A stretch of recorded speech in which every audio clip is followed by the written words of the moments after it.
الحمد لله رب العالمين والعاقبة للمتقين والصلاة والسلام على سيد المرسلين أما بعد فأعوذ بالله من الشيطان الرجيم بسم الله الرحمن الرحيم فاذكروني أذكركم آمنت بالله صدق الله العظيم وبلغنا رسوله النبي الأمين المؤين المتين الكريم ونحن على ذلك لمن الشاهدين والشاكرين والحمد لله رب العالمين.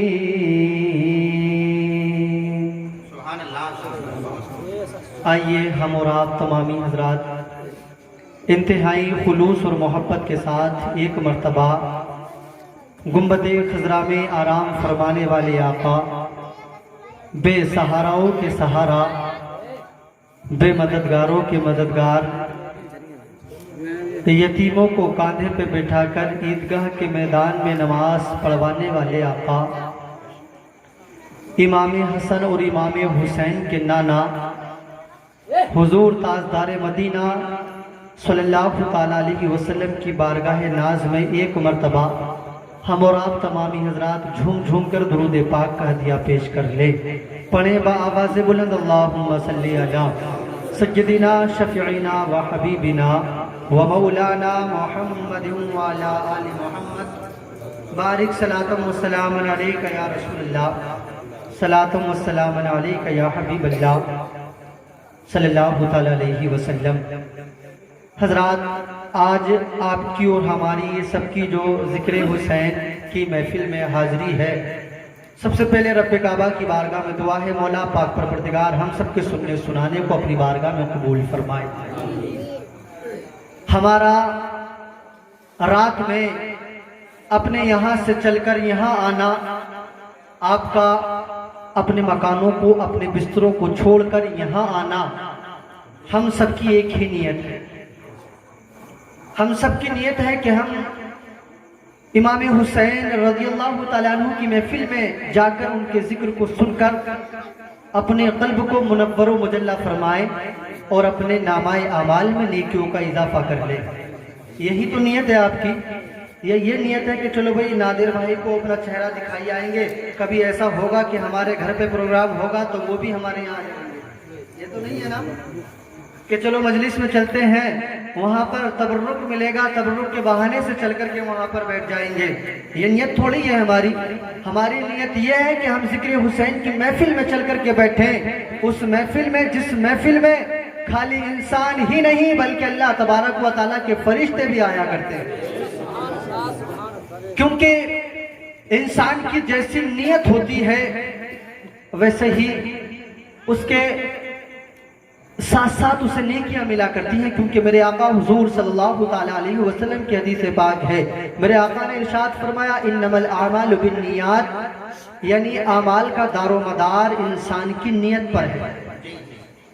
اگر ہماری نیت اچھی ہوگی، اگر ہماری نیت اچھی ہوگی، جیسا کہ بنی اسرائیل کے زمانے میں ایک عابد، عبادت گزار، متقی، پرہیزگار انسان پہاڑی کی چوٹی سے چل رہا تھا، پہاڑی کی چوٹی پہ چل رہا تھا.